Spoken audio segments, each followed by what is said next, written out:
नमस्कार। कार्यक्रम नर्सिङ स्टेशनमा यहाँलाई स्वागत छ। म निर्मला श्रेष्ठ। दर्शकवृन्द, कार्यक्रम नर्सिङ स्टेशनमा हामी नर्सिङ पेसामा रहनुभएका नर्सहरूको काम, कर्तव्य र जिम्मेवारीहरूका साथसाथै त्यहाँ भएका विभिन्न अवसर र चुनौतीहरूको विषयमा जानकारी दिँदै आइरहेका छौँ। दर्शकवृन्द, आजको एपिसोडमा भने हामी पछिल्लो समय विश्वलाई नै रुवाइरहेको कोभिड-19 अर्थात् कोरोना भाइरसका बिरामीहरू जो उपचारमा खटिरहनु भएको छ, नर्स, डाक्टर, उहाँहरूको अनुभव कस्तो रह्यो, कसरी उपचार गर्नुभयो, त्यहाँ कोरोनाभित्र गएर उपचार गर्ने बेलामा नर्सहरूको मनमा कस्ता खालका खुल्दुलीहरू अथवा कस्ता खालका चिन्ताहरू रह्यो भन्ने विषयमा कुराकानी गर्नेछौँ। र यसको लागि आज हामीसँग हुनुहुन्छ त्रिवी शिक्षण अस्पतालदेखि आउनुभएको रजिस्टर्ड नर्स अस्मिता ढकाल। आउनुहोस्, उहाँलाई कार्यक्रममा स्वागत गरौँ। अस्मिताजी, कार्यक्रममा स्वागत छ। धन्यवाद। के छ हाल खबर? पछिल्लो समय केमा व्यस्त हुनुहुन्छ? पछिल्लो समय अब अहिले विश्व नै आक्रान्त बनाइरहेको कोरोनाले नेपाल पनि अछुतो छैन। त्यही कोरोनाकै बिरामीको सेवा र आफ्नै घर परिवारसँग रमाइरहेको छु। निकै नै ठुलो समस्या अथवा निकै नै ठुलो चुनौती भनौँ विश्वलाई नै रुवाइरहेको छ। नेपालमा पनि अहिले पछिल्लो समयलाई यसो हेर्ने हो भने एकदमै धेरै मात्रामा चाहिँ कोभिड-19 का बिरामीहरू छन्, बढिरहेका छन्। तपाईँहरू फ्रन्ट लाइनमा हुनुहुन्छ, डाक्टर, नर्स हुनुहुन्छ। कतिको फेस गर्नुभयो कोरोनाको बिरामीहरू? कतिको लड्नुभयो, कतिको जुझ्नुभयो? सर्वप्रथम त कोरोनाको कुरा गर्नुपर्दा विश्व नै चाइनामा कोरोना देखिसकेपछि नै कोरोना भन्ने नयाँ रोग भनेर हामीलाई अलिकति जिज्ञासा भएर गुगलमा पनि सर्च गरेर हेरिराखेको थिएँ।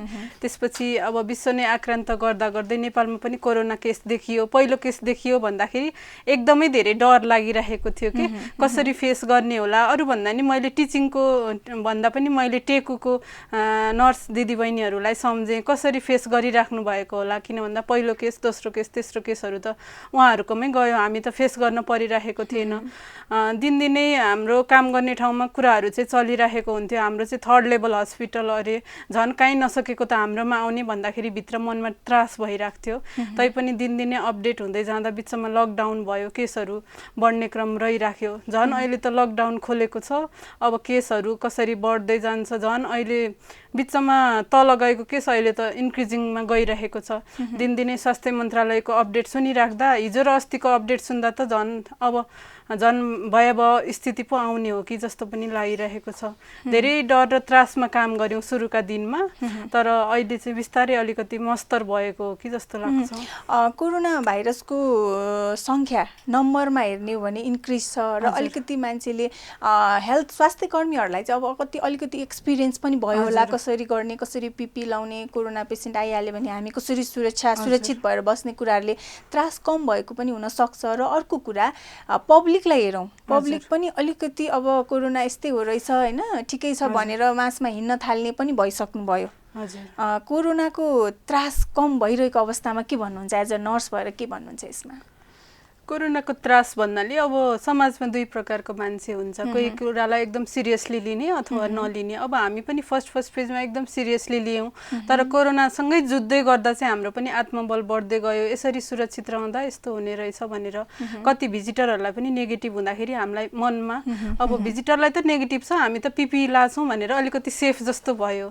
सुरुका फेजमा पिपीको काण्ड पनि आयो, पिपी नदिएर पिपी डिस्ट्रिब्युसन नभएर। तर अहिले बिस्तारै पिपीहरू चाहिँ हाम्रो सबैतिर सप्लाई भएको छ। तर पिपी लाउँदा पनि सुरक्षित नभएर कोही डाक्टर नर्सहरू पोजिटिभ आइरहेको छ। त्रास चाहिँ अब भुइँचालोमा पनि अब घरहरू चोर्दै हिँड्नेहरू पनि थिए नि, अब उनीहरूलाई नि त्रास नभएको भने जस्तै कोरोनामा पनि अब कसैले कोरोनालाई मतलब दिएको छैन। कोही चाहिँ एकदम त्रास लिएर साइकोलोजिकल असरहरू परेर कति साइकोसिस, डिप्रेसनहरूको केसहरू बढिरहेको पनि सुन्न पाइन्छ, साइकोलोजिस्टहरूले भनिराखेको सुनिन्छ। एज अ नर्स हुनुभयो, फ्रन्ट लाइनमा काम गरिरहनु भएको छ, तपाईँ प्रत्यक्ष कोरोनाको पेसेन्टसँग पनि एक्सपोज हुनुभएको थियो। अलिकति यसमा तपाईँको अनुभव कस्तो रह्यो, कसरी सेवा प्रदान गर्नुभयो, अलिकति जानकारी गराइदिनुहोस् न। म एक टर्चरी लेभल हस्पिटल टिचिङ त्रिवी शिक्षण अस्पतालको बर्थिङ सेन्टरमा कार्यरत छु। त्यहाँ चाहिँ हामीले चाहिँ अब भिजिटरसँगै राखेर डेलिभरी गराउने सिस्टम छ। मिडवाइफ्सहरूले डेलिभरी गराउँछौँ र हामीले त्यही सुत्केरीलाई बस्ने व्यवस्था पनि छ, पोस्टनेटल वार्ड पनि छ। यसरी काम गर्ने क्रममा हाम्रो चाहिँ वैशाखको 25 गते एकजना सुत्केरी डेलिभरी भएर आउनुभयो। यदि उहाँ चाहिँ हाई रिस्क केस नहुनु भएको भए, हाम्रो बर्थिङ सेन्टरको प्रोटोकलमा पर्नु भएको भए हाम्रोमै डेलिभरी हुनुहुन्थ्यो उहाँ। तर उहाँको चाहिँ समय अगावै बच्चा जन्मेको भएर उहाँको चाहिँ तल लेबर रुममा डेलिभरी भएर हाम्रोमा रिसिभ हुनुभएको थियो। तर अब हामीले चाहिँ उहाँ रिसिभ भयो नि हामीलाई थाहा थिएन उहाँ कोरोना पोजिटिभ हुनुहुन्छ भनेर। तर हामीले अरूलाई दिने जस्तै रेस्पेक्टफुल म्याटर्निटी केयर नै दिएर उहाँलाई केयर गऱ्यौँ। उहाँको बच्चा झन् प्रिटर्म थियो, एकदम रुने, के अरे 15-15 मिनटमा फिडिङको लागि बोलाउन आइराख्नुहुन्थ्यो। मै गएँ, म नाइट ड्युटीमा खटिएको सिस्टर थिएँ भित्र। हाम्रो त्यो दिन डेलिभरी हुने पेसेन्ट पनि हुनुहुन्थ्यो। 2जना मेरो दिदीहरू चाहिँ भित्र डेलिभरीमा जानुभयो, म बाहिर पोस्टनेटललाई हेरिराखेको थिएँ। अब उहाँलाई केयर गरिराख्दा त हामीले रेस्पेक्टफुल म्याटर्निटी केयरै दियौँ। कोरोना पोजिटिभ भनेर दिएन। हाम्रो साथमा एउटा मास्क थियो, N95 मास्क। जस्तो कोरोना आयो भनेपछि N95 मास्क चाहिँ छोडेको थिएन।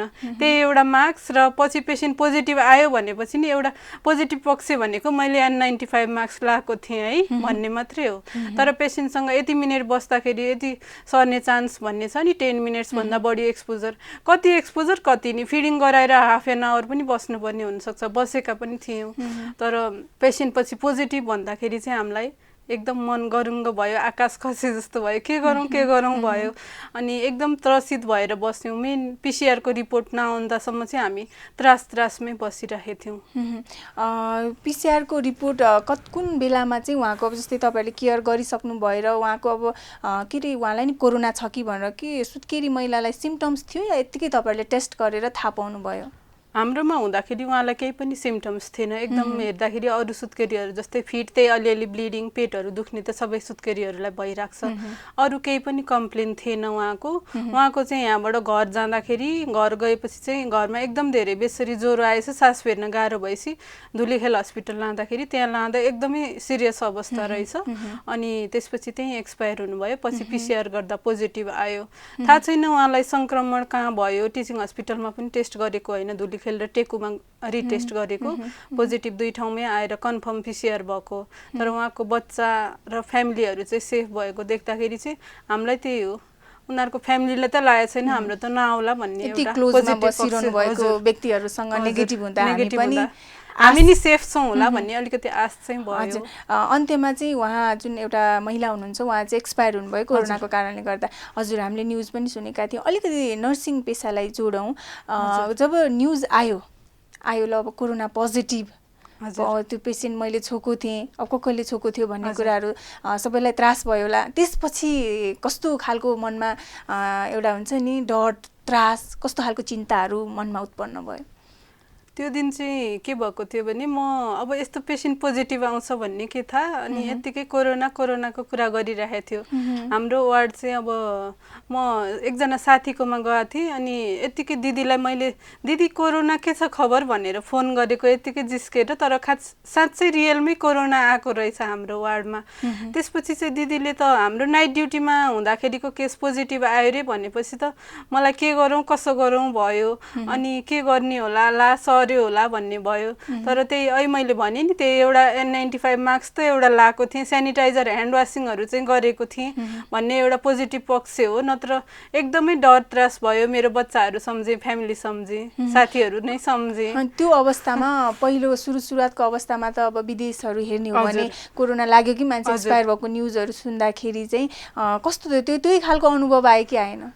आयो। मेन कुरा मैले मेरो बच्चाहरू नै सम्झेँ त्यो बेलामा। अनि त्यसपछि के गर्ने होला, लगाइहाल्यो भने के गर्ने होला। समाजमा त फेरि अहिले HIV, हेपाटाइटिस र एड्सहरू लागेको भन्दा, टिबी लागेको भन्दा पनि अहिले बढी स्टिग्मा छ नि त। आफूलाई त फेरि कोरोना लाग्नु भन्दा नि समाजको स्टिग्मालाई कसरी झेल्नु होला जस्तो लाग्छ। अहिले नर्मल हस्पिटल ड्युटी गरेर आउँदा बाटोमा त अब समाजको घर छरछिमेकीहरू तर्किने गरिराख्नु भएको हुन्छ। त्यही माथि अब झन् कोरोनै भयो भने मलाई के होला, मेरो बच्चाहरू के होला, अब मेरै साथीहरू कसलाई लाग्यो होला त, कसले डेलिभरी लियो होला, झन् डेलिभरी लिनेलाई झन् एक्सपोजर भयो भनेर एकदमै धेरै साथीहरूको घर परिवारको चिन्ता भयो। एकदम मेन्टल एकदम स्ट्रेसै भयो के स्ट्रेसफुल भयो। हजुर। ओके, कति दिन क्वारेन्टाइन बस्नुभयो त्यसपछि जब न्युज आयो कोरोना पोजिटिभ हो, तपाईँहरूले डेलिभरी गराउनु भएको फिडिङ गराउनु जानुभएको एउटा महिला हुनुहुन्थ्यो नि, उहाँ चाहिँ पोजिटिभ थियो भनेर जब न्युज आयो त्यसपछि तपाईँहरूलाई क्वारेन्टाइनमा राखियो होला हस्पिटलबाट, कति समय क्वारेन्टाइन बस्नुभयो? हामी त पेसेन्ट जस 30 यस्तोतिर एक्सपायर हुनुभएको प्राय हामी पेसेन्टलाई हामीले थाहा पाउँदाखेरि पेसेन्ट एक्सपायर हुँदा 8-9 दिन भइसकेको थियो कि 8-9 दिन भएको थियो अनि बाँकी 6 दिन चाहिँ हामी क्वारेन्टाइन बस्यौँ। पिसिआर चाहिँ त्यही 8 दिन भएको भएर भोलिपल्ट 9 दिनको दिनमा गऱ्यौँ। अनि तर टेकुमा रिपोर्ट हाम्रो आउन 4 दिन लाग्यो। मेन रिपोर्ट आउँदा नि हामी धेरै प्यानिक भयौँ के, कसैको रिपोर्ट आउने कसैको नआउने हुँदाखेरि उसको आयो उसको नेगेटिभ भएर आयो होला, हाम्रो चाहिँ पोजिटिभ भएर रिप्रोसेस भइरहेको होला भन्ने, कसैको अब सरहरूले रिपोर्ट सोद्धा पनि रेस्पोन्स नगर्दाखेरि पोजिटिभ भएर हामीलाई एम्बुलेन्सले पो लिन आउँछ कि भन्ने भित्र मनमा डर, घर परिवारहरूको फोन आउँछ रिपोर्ट आयो भन्छ। रिपोर्टको बेलामा फेरि आफू त मेन भिक्टिम छँदैछ, म लगायत मेरो छरछिमेकीहरूलाई चिन्ता के, तिमी त यहाँ आथ्यौ है, तिमी यो बाटो हिँडेको थियौ है भनेर उनीहरूलाई एकदमै चिन्ता के, आफू त मेन भिक्टिम छँदैछ। हामी कतिजना रोयौँ करायौँ क्वारेन्टाइनमै। हाम्रो जस एकजना इन्चार्ज दिदी हुनुहुन्छ उहाँले चाहिँ हामीलाई जस एकदमै सपोर्ट गर्ने, अब डान्सको एक्टिभिटीहरू गीत गाउने हो कि कसले के गर्छ, अनि हामीले फुडहरू नि त्यहीँ बनाएर खायौँ, जसरी हुन्छ टाइम पास गऱ्यौँ रिपोर्ट आउन्जेलसम्मलाई त्यसरी हामीले गऱ्यौँ। एकदम त्रासैमा बस्यौँ। रिपोर्ट आएपछि चाहिँ सबैजना खुसी भएर घर गयौँ, सबैको नेगेटिभ आयो सबैको। अब त्यसरी 6 दिन 8 दिन तपाईँहरू क्वारेन्टाइन बस्नुभयो, क्वारेन्टाइन बस्दाखेरिको आफ्नो अनुभवहरू कसरी बिताउनु भयो? 8 दिन कस्ता खालका कार्यहरू गर्नुभयो, मनमा कस्ता खालका कुराहरू खेले, अलिकति तपाईँको अनुभव जानकारी गराइदिनुहोस् न। क्वारेन्टाइन बस्ने भनेपछि घरबाटै अघिल्लो दिनमा इन्फर्म थियो आफूलाई चाहिने डेली सामानहरू लिएर आउनु, हामीलाई त खरिपाटी लान्छ अरे भनेर हस्पिटलबाट फोन आयो। अनि त्यसपछि त त्यो भनिराख्दा नै भित्र मनमा डर लागिसकेको थियो। खरिपाटीको फेरि क्वारेन्टाइनको अवस्था पनि सुनिराखेको थियो, सुविधाहरू पनि छैन, एकदम गाह्रो छ भनेर। अनि पछि हस्पिटल गयौँ। हस्पिटल गएपछि चाहिँ हाम्रो इन्चार्ज दिदीको पहलमा हाम्रो वार्ड चाहिँ खाली गरेको रहेछ, पेसेन्टहरू अब एक्सपोजर भयो भनेर। अनि हामी यहीँ बरु आफ्नै वार्डमा बस्ने त भनेर कुराहरू भयो। अनि हामी आफ्नै वार्डहरू खाली गरेर हाम्रै वार्डमा बस्यौँ। अनि त्यहाँ बस्दाखेरि हामीले सबैले, हाम्रो सबैको सहारा भनेको एउटा इन्टरनेट थियो। इन्टरनेटबाट अब सबैको बच्चा फेरि हाम्रो अन्डर 3 बच्चाहरू छ प्राय हाम्रो स्टाफहरूको। अनि त्यस्तो सानो बच्चाहरूलाई एट्याचमेन्ट भइरहेको बच्चाहरूलाई छोडेर अनि 6-7 दिन बस्न गाह्रो हुन्छ नि। अनि उनीहरू कोही बच्चाहरूसँग बोल्ने, कोही किताब पढ्ने। म चाहिँ आफ्नो एक्सपिरियन्सहरू लेख्ने काम गरेँ। अनि मिडवाइफरीकै किताबहरू पढेँ, नोभलहरू पढेँ, कहिले म्युजिकहरू सुने, अब कहिले डान्स गरियो, कहिले के गरियो, त्यसरी नै बिताइयो। जसरी हुन्छ स्ट्रेसलाई रिलिफ गर्ने। बिचमा फेरि रिपोर्टहरू आउँथ्यो, कसैको आउँथेन, फेरि उसको आयो भने उसलाई स्ट्रेस मेरो नभएर आयो कि भनेर। मेरो रिपोर्टको बेलामा के भयो भने सबैको रिपोर्ट चाहिँ भाइबरमा रिपोर्टै सहित आउँथ्यो। मेरो चाहिँ यो कोड हो अनि हजुरको यो कोड छ, stay safe from over exposure लेखेको थियो। त्यो देखेपछि त म त एकदम डराएँ। मेरो चाहिँ अब पोजिटिभ भएर यस्तो कोड पठाएर एक्सपोजरबाट जस छुट्टै बस्नु भन्ने हो कि जस्तो पनि लाग्यो। तर रिपोर्टले गर्दा झन् धेरै मानसिक तनाव भयो, झन् टेन्सन भयो। तर त्यो कोड हान्नु पर्ने रहेछ त्यहाँको साइटमा गएर, त्यहाँको जस ल्याबको सेन्ट्रल ल्याबको। अनि पछि आनेपछि चाहिँ थाहा भयो, सरले चाहिँ कसैलाई रिपोर्ट पठाइदिने अनि मलाई मात्रै कोड आयो के। त्यो भएपछि त झन् डर लाग्यो। यस्तै छ, एकदमै त्रासमा काम गरिरहनु भएको छ। अहिले ओभरअल न्युजलाई नै हेर्ने भने कतै डक्टरहरू पनि एकदम धेरै आइसियुमै भर्ना भएर पनि बस्नु भएको छ। कति धेरै नर्सहरू पोजिटिभ हुनुहुन्छ, डक्टरहरू भन्दा पनि धेरै सङ्ख्यामा नर्सिङ स्टाफहरू जुन फ्रन्ट लाइनमा हुनुहुन्छ, जुन फिभर क्लिनिकमा हुनुहुन्छ, उहाँहरूलाई चाहिँ पोजिटिभ देखिएको छ। एउटा नर्सको रोल यो कोभिडको बेलामा यत्तिकै पनि नर्सको भूमिका एकदमै महत्त्वपूर्ण छ र एकदमै गहन छ। एउटा बिरामीलाई हेर्नुपर्ने हुन्छ, उसको ज्यानसँग हामी खेल्नुपर्ने हुन्छ होइन। अहिलेको अवस्थामा यो कोरोनाको बेलामा एउटा डक्टर र नर्स, विशेष गरेर नर्सको भूमिका कस्तो रहनुपर्छ र कस्तो रह्यो कोरोनाको बेलामा, तपाईँहरूको अलिकति जानकारी गराइदिनुहोस् न। नर्सहरू प्राय अब विदेशमा त हाम्रो nurse female nurse male nurse भनेर छ, तर हाम्रो नेपालमा चाहिँ नर्सेसहरू भनेको सबै फिमेल नर्सेसहरू हुनुहुन्छ। पहिलाको मेल नर्सेसहरू अलिअलि हुनुहुन्छ थोरै नम्बरमा, तर अहिले पनि स्टार्टिङ भएको छ, पास आउट भइसक्नु भएको छैन। त्यही भएर एउटा नर्स भनेको पहिला छोरी हुन्छ, अनि बुहारी आमा हुँदै उसको डिफ्रेन्ट रोलहरू हुन्छ। केटा मान्छेको भन्दा केटी मान्छेको डिफ्रेन्ट रोल हुन्छ, उसले घर पनि सम्हाल्नु पर्या हुन्छ, बच्चाहरूलाई बुवाभन्दा आमा नै प्यारो हुन्छ, आमासँगै एट्याचमेन्ट हुन्छ। र प्राय नर्स आमाहरू पनि कोरोनामा खटिराख्नु परेको छ। मन्त्रालयले चाहिँ बिदा नदिनुहोस् स्वास्थ्य कर्मीलाई भनेको छ, चाहेर पनि बिदा बस्न सक्नु भएको छैन। सानो चिचिलाहरूलाई दुध पनि नखुवाइकन दुध बारेर 8-8 घन्टा पिपी लाएर पनि काम गरिराख्नु भएको अवस्था छ। कति मेरो साथीहरू त्यही काम गर्ने दिदी बहिनीहरू चाहिँ कति महिना भइसक्यो बच्चासँग एट्याचमेन्ट भएर बस्न नपाउनु भएको। नर्स भनेको धेरै समय पेसेन्ट चाहिँ नर्सको हातमा हुन्छ। डक्टरले त एकछिन राउन्ड लिनुहुन्छ, त्यही माथि कोभिडकोमा त अब सिम्टोमेटिक छ भने मात्रै डक्टरले राम्रोसँग जोस्, उहाँहरूले असिम्टोमेटिक छ भने जस्ट अब्जर्भेसन मात्रै त हो नि। तर नर्सले त आफ्नो कर्तव्य निभाएर 24 आवर अब्जर्भेसन त गरिराख्नुपर्छ। मेन पेसेन्टलाई छोएर केयर गर्नेमा त नर्सेसहरू हुन्छ। त्यही भएर नर्सेसहरू एकदमै रिस्कको लेभलमा छ र उहाँहरूले रिस्क लिए अनुसार उहाँहरूलाई त्यही अनुसारको जोखिम भत्ताहरू, जब सेक्युरिटीहरू, अनि त्यसपछि उहाँहरूलाई अलिकति प्रेजहरू। अब अहिले धेरैजना साइकोलोजिकल स्ट्रेसमा हुनुहुन्छ। मलाई अफलाइन मेसेजहरू पनि कति आइरहेको छ, मलाई भर्चुअल होइन लाइभ साइकोलोजिकल काउन्सिलर यसो मिलाइदिनु न, एकदमै स्ट्रेस भयो भनेर साथीहरू। कहिलेकाहीँ म आफै पनि प्यानिक भएको हो कि जस्तो लाग्छ, मेन्टल स्ट्याटस चाहिँ कहिलेकाहीँ। किन भन्दा धेरै सोच्दै गयो भने त्यस्तो हुन्छ। किन भन्दा दिनदिनै कोरोनासँग काम गर्नुपर्ने छ, त्यो बच्चाहरू सम्झिन्छ, घर परिवार सम्झिन्छ, सोच्यो भने त के सम्झिन्छ। त्यो भएको भएर मेन्टल स्ट्रेस हुन्छ। अनि त्यही भएर अर्को कुरा अलिकति यसमा तपाईँले भर्खरै भन्नुभयो, जुन नर्सहरूले यति धेरै खटिरहनु भएको छ, दुःख गरिरहनु भएको छ, एक्सपोजर अगाडि कोरोनाको बिरामी भन्ने थाहा हुँदा सबैजना भाग्छन्। डक्टर र नर्स, स्पेसली नर्स चाहिँ उहाँको अगाडि गएर तपाईँलाई कस्तो छ, तपाईँ यो औषधि खानुहोस् भनेर औषधि दिनुपर्ने अवस्था छ। तर समग्रमा अहिले नर्सको न्युज हेर्ने हो भने कुन हस्पिटलले कतिजना नर्सलाई निकालेको, कुन हस्पिटलमा कतिजना नर्सहरूलाई कामबाट निकालिएको, अथवा स्यालेरी कटौती भयो है, 75% स्यालेरी कटौती भयो, अथवा 20% स्यालेरी कटौती भयो, 80% मात्र आउने, कति ठाउँमा चाहिँ 50% स्यालेरी मात्र पाउने, अनि जति जोखिम भत्ता पाउनुपर्ने हो त्यो पनि नपाइरहेको अवस्था पनि भनिन्छ नि। यसमा अलिकति जानकारी गराइदिनुहोस् न। नर्सहरू भनेको चाहिँ कस्तो हो भने आफू जोगिएर आफ्नो साथसाथै अरूको पनि सेवा गर्ने पेसा। फेरि 1 घन्टा 2 घन्टा गरेर भएन, रोटेसनमा 24 घन्टै नर्सेसहरू चाहिँ पेसेन्टको सेवामा भइरहेको हुन्छ। अहिले कोरोना बेला नभए पनि सधैँ नर्सको एउटा धर्म नै हो, एउटा उहाँको पेसा, सेवाको भावनाले काम गरिराख्नु भएको हुन्छ सबैजना नर्सेसहरू। र यसरी काम गरिराख्दाखेरि घर परिवार बाल बच्चा चाडबाड नभनिकन नर्सले चाहिँ एकदम बिरामीको सेवा गरिराख्दाखेरि पनि उहाँलाई चाहिँ एउटा जब सेक्युरिटी छैन।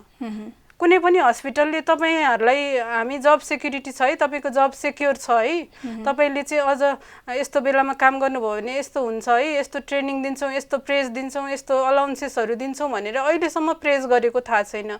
सरकारी हस्पिटलले त सरकारले फर्चुट गरेको बजेटको पैसा दिने हो, तर प्राइभेट हस्पिटलले त अब अहिले कोरोना भएर अलि कमाइ नहोला, नत्र कोरोना नभएको बेलामा त टन्नै कमाएको हुन्छ नि, तर नर्सलाई चाहिँ सोचिरहेकै हुन्छ के उनीहरुलाई। अझ अहिले त मैले पनि धेरै न्यूजहरु सुनेको छु, नर्सेसहरुलाई निकाल्ने, करारहरु टर्मिनेट गर्ने, 80% स्यालेरीहरु निकाल्ने, यस्तो कोरोनासँग टच गरेर, कोरोनाको बिरामीसँग रिक्स गरेर उसले घर परिवार सबै नगरी हाम्रो संस्थालाई दियो भनेपछि संस्थाले पनि उसलाई सम्मान र उसले दिन सक्ने इन्सेन्टिभहरु चाहिँ दिन सक्नु पर्छ के मेरो विचारमा। र यसरी उहाँहरुको करार टर्मिनेट पनि गर्नु हुँदैन। स्वास्थ्य कर्मी भनेको फ्रन्टलाइन, स्वास्थ्य कर्मी बाँचे नै हामी बाँच्छौं भन्ने छ। जागेश्वर सरले पनि हिजो भन्नु भएको थियो, तपाईहरुको पनि कर्तव्य हो, मास्क लगाइदिनुस्, दूरी कायम गरिदिनुस्, स्वास्थ्य कर्मी बिरामी भए तपाईहरुलाई कसले सेवा गर्छ, तपाईहरुको मास्क खै, उहाँहरु डाइपर लाएर सेवा गरिराख्नु भएको छ, 8 घण्टा केही नखाई भनिराख्नु भयो। मलाई जागेश्वर सरको कुरा एकदमै राम्रो लागिरहेको छ, आम पब्लिकले पनि बुझ्ने कुरा छ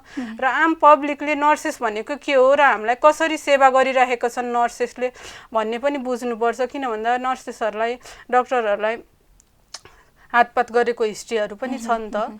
उहाँहरूले चाहिँ अब अहिले यस्तो कोरोनाको समयमा पनि नबुझे कहिले पनि बुझ्नुहुन्न के महत्त्व। अस्मिताजी अलिकति एउटा क्वेसन सोध्न मन लाग्यो। एकदमै हेर्दा नै गाह्रो हुने यस्तो गर्मीको मौसम छ होइन, पिपी 8-8 घण्टा लगाएर उपचारमा खटिनुहुन्छ। पिपी लाएर उपचारमा जानु हुँदाखेरिको अनुभव कस्तो हुन्छ? पिपी लाएर जाँदाखेरि यस्तो गर्मी मौसम छ, अलिकति जानकारी गराइदिनुहोस् न। पिपी भनेको यस्तो अब गर्मी छ होइन, बरु जाडो महिना भए ठिकै छ, त्यसको मेटेरियल चाहिँ एकदमै गर्मी के प्लास्टिक टाइपको हुन्छ, जस्तो केही पनि छिर्न नमिल्ने, त्यसरी नै सिल गरेर बनाएको हुन्छ, कोटेड गरेर। पिपी लायो र टप टु बटम त्यसको एउटा स्ट्राटेजी भनेको चाहिँ इन्ट्याक्ट, कहीँ पनि जस देखिन भएन, जस्ट एउटा आँखा देखिन्छ अनि त्यति हो। त्यसरी काम गरिराख्दा कहिलेकाहीँ अब मेरो एक्सपिरियन्समा चाहिँ कस्तो लाग्छ भने पिपी लायो, पिपी लाउँदाखेरि त त्यो सबै सफा हुन्छ नि, जसरी पनि लगाइन्छ हामीले, तर लाएर त्यो हुने अट्टास गर्मी त हामीले खोल्दाखेरि नुहाएको जस्तै हुन्छ। अब झन् पिरियड्सहरू भएको छ भने एकदमै गाह्रो हुन्छ होइन, अब पिसाबहरू फेर्न समस्या, दिसा पिसाबहरू पनि गर्न पाइँदैन, केही खानै पाइँदैन, त्यही माथि हामीले सबै छोपेको भएर भेन्टिलेसनमा एकदमै समस्या हुन्छ। त्यस्तो अट्टाहास सहेर पनि हामीले सेवा गर्नुपर्ने अवस्था छ। र त्यो मेन कुरा अब मेरो एक्सपिरियन्समा चाहिँ के हो भने लाउने बेलामा बरु सबै सेटहरू सफा हुन्छ, लायो, खोल्ने बेलामा के हुन्छ भने काहीँ भाइरस छ कि काहीँ छोएर भित्र छिरिहाल्छ कि भनेर त्यो पिपी चाहिँ कहिले त्यो डफ एरियामा फालेर म निस्क्यौँ, म चाहिँ यो एकदम जेलबाट म कहिले निस्क्यौँ, कहिले यो फालिसकौँ, जबकि यो अब भाइजर पछि यो गग निकाल्ने अथवा मास्क निकाल्ने त्यो स्टेपहरू हेर्नसम्म डर लाग्छ क्या, भाइरसै छ कि। गगहरू निकाल्दै गर्दा, ग्लोभ्सहरू निकाल्दै गर्दा फेरि सेनिटाइजर, यस्तो सेनिटाइजर लाउँदै गर्दा सेनिटाइजर ड्राई हुँदैन क्या, त्यो ड्राई हुन त टाइम लाग्छ नि त, रबहरू गरिराख्दा यो छिटो ड्राई भइदिए नि हुन्थ्यो नि, म यो सबै फालेर यहाँबाट कहिले उम्किन पाउँछु होला, यो डफ एरिया भने त झन् यो हावामा पनि सबै कोरोना होला, त्यस्तो साइकोलोजी हुन्छ भने डफ गर्ने बेलामा। अनि लाएर बस्ने त कुरै नगरौँ, एकदम गर्मी, कता कता शरीरमा सबै इचिङहरू हुन्छ, चिसो फिल हुन्छ, न खानु पाइन्छ न पिसाब फेर्नु पाइन्छ, झन् अब फिमेलहरूलाई पिरियडहरू हुने टाइम भइरहेको हुन्छ, अप्ठ्यारो हुन्छ, यसरी पनि सेवा गरिरहेकै छौँ। दुःख झेलेर पिपी लगाएर कोरोनाको त्रासमा उपचारमा खटिरहनु भएको छ। सेवै गर्छौँ भनेर अब लागिरहेका छौँ। ल अब अलिकति हामी अस्मिताजी नर्सिङ प्रोफेसनलाई जोडौँ, कोरोनाको कुराहरू गऱ्यौँ, अब नर्सिङ प्रोफेसन ओभरअल, नर्सिङ प्रोफेसनलाई निहालेर हेर्दाखेरि कस्ता खालका समस्याहरू छन्, त्यहाँभित्र कस्ता खालका चुनौतीहरू छन्, ओभरअल नर्सहरूले कस्ता खालका समस्याहरू भोगिरहनु भएको छ जस्तो लाग्छ तपाईँको विचारमा? हजुर, विश्वमा नै नर्सलाई हेर्ने नजर चाहिँ एकदमै राम्रो छ, राम्रोसँग प्रेस्टिज पनि छ। मैले चाहिँ मेरो युएसमा साथीहरू जस प्राय अब वैदेशिक जाने चलन छ नि त, अब नेपालमा राम्रो छैन भनेर विदेश जाने साथीहरूको फिडब्याकहरू सुनिन्छ।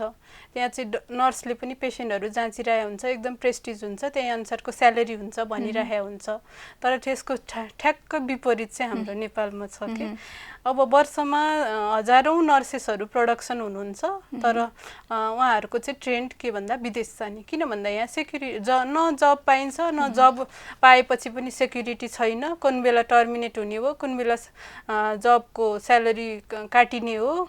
यो बेला अहिले कोरोनाको बेला भएर मात्रै होइन, अहिले कोरोना भएर न्युजहरू हाइलाइट भएको हो, यो नर्सहरूको 365 दिनको समस्या हो, किन भन्दा राज्यले दिन नसकेको सम्मान नर्सेसहरूलाई दिन नसकेको हो कि जस्तो पनि लाग्छ। अब अहिले जोखिम भत्ताहरूको कुरा गरिराख्दा जोखिम भत्ताहरू फर्च्युट भयो भन्छ मन्त्रालयले, तर अब म पनि कोरोनामा काम गरिरहेको 4-5 महिना भयो, मेरो हातमा 1 रुपियाँ पनि आएको छैन, तर टाइमली आउला, प्रोसेस हुन बाँकी छ। तर हल्लामा के सुनिन्छ भने वीर हस्पिटलको साथीहरूले लिइसक्नु भयो अरे, कहाँकोले लिइसक्नु भयो अरे भन्दाखेरि के भन्नुहुन्छ भने क्वारेन्टाइन डेजको भत्ता छैन, जस्ट ड्युटी गरेको आवरको भत्ता हुन्छ। कोभिडमा ड्युटी गर्नेलाई, नन कोभिडलाई चाहिँ अब उसले 15 दिन ड्युटी गरेर 15 दिन लिभ बस्यो भने चाहिँ उनले चाहिँ 15 दिनको पाउने, तर त्यो त अब कोभिडमा भन्दा नन कोभिडले 15 दिनको पायो भनेपछि कोभिडलाई कहाँबाट भित्रबाट इन्ट्रेस्ट लाग्छ कोभिडमा काम गर्न होइन। त्यही माथि यसको कुरा छ, मेन कुरा जब सेक्युरिटी छैन, अनि उसले चाहिँ श्रम मन्त्रालयले तोकेको अनुसारको स्यालेरी पनि दिन सकेको छैन हस्पिटलहरूले।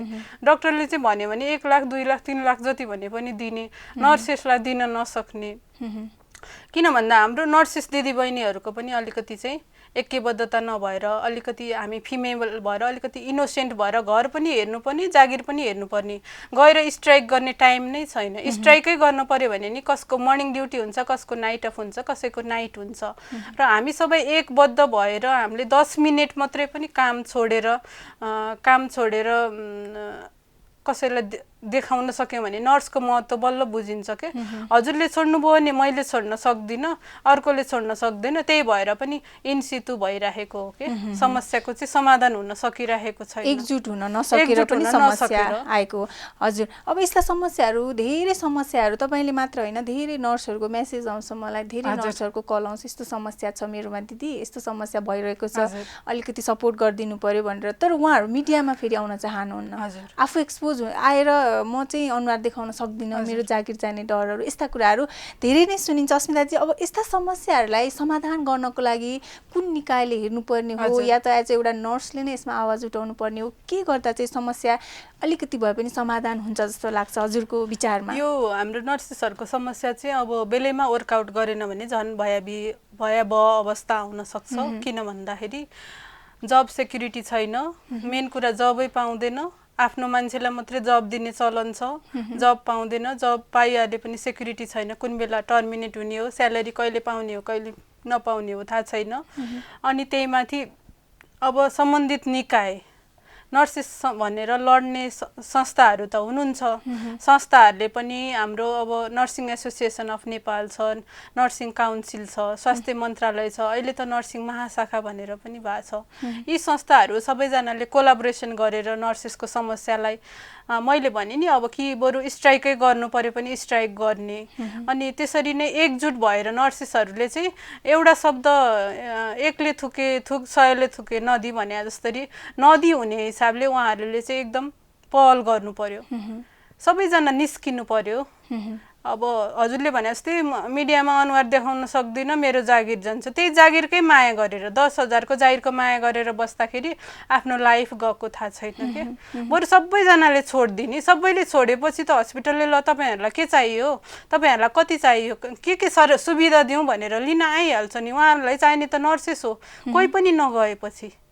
तर हामी अब मैले भने एज अ फिमेल इनोसेन्ट कसैको घर मिलाउनु पर्छ, कसैको बच्चाहरू सानो छ, यस्तै कारणहरूले गर्दाखेरि नर्सेसहरूले चाहिँ गर्न सकिराख्नु भएको छैन। तर गर्नु चाहिँ एकदम नितान्तै जरुरी छ। म चाहिँ गर्नुपर्छ भन्छु र म हर हमेसा तयार छु। म यस्तो सधैँ भन्छु, म टिचिङ हस्पिटलमा पनि ल हिँड्नुहोस् बगैँचामा हिँड्नुहोस् समस्याको लागि, बगैँचामा हिँड्नुहोस्, तर म बगैँचामा हिँड्नुहोस् भनेर मेरो पछाडि 4 जना लाएर हिँड्यो भने बगैँचामा पुग्दा म एक्लै हुन्छु। त्यस्तो छ के युनिटी भन्नाले डराउनुहुन्छ, योभन्दा पहिला पनि जाने हो कि भनेर एकदम जबको डर लाग्छ। योभन्दा अलि 6-7 वर्ष पहिला कान्ति हस्पिटलमा स्ट्राइक भएको थियो, त्यो बेलामा क्यान्सरको बच्चाहरू प्लस बर्न वार्डको ड्रेसिङ गर्ने अरू अब बच्चाहरूको त भेन ओपनमै समस्या हुन्छ, त्यस्तो बच्चाहरू एकदम भिक्टिम भइराख्नु भएको थियो कि। अनि डक्टरहरूले सिस्टर प्लिज तपाईँहरूले चाहिँ छोडेर आएर बच्चाहरू हेरिदिनुहोस्, भिजिटरले नै सिस्टर प्लिज हाम्रो बच्चाहरूलाई गरिदिनुहोस् भनेर। त्यो बेलामा मलाई एकदम खुसी लागेको थियो, बल्ल पब्लिकले बल्ल डक्टरहरूले अरू हेल्थ प्रोफेसनल्सहरूले चाहिँ नर्सेसको महत्त्व बुझेको हो त। 24 घन्टे ठेकदार 24 घन्टे पालेदार भएर बसेको नर्सेसको अलि महत्त्व आएको हो त जस्तो मलाई फिलिङ आएको थियो। तर यसरी नै अस्ति कान्तिले गरेको जस्तै यस्तै आन्दोलनहरू चाहिँ सबै मिलेर हामीलाई यो चाहिन्छ। किन भन्दा डक्टरको माग एकछिनमै सुनिन्छ भने नर्सेसको सुनिँदैन क्या। उहाँहरूले जे भने नि पास हुन्छ, किन भन्दा उहाँहरूको युनिटी छ, उहाँहरू खट्न सक्नुहुन्छ, हामी खै खट्न नसकेको हो कि जुट्न नसकेको हो कि जस्तो। ओके अस्मिताजी, अब हामी कार्यक्रमको अन्तिममा छौँ, अन्तिममा के भन्न चाहनुहुन्छ? अन्तिममा अहिले यस्तो विश्व नै कोरोना महामारीको आक्रान्तमा फसिरहेको छ, आशा गरौँ, हाम्रो भगवान पशुपतिनाथलाई पनि प्रार्थना गरौँ यस कोरोना चाहिँ विश्वबाट नै चाँडै जाओस् र हामी नर्मल लाइफस्टाइलमा फर्किन चाहन्छौँ।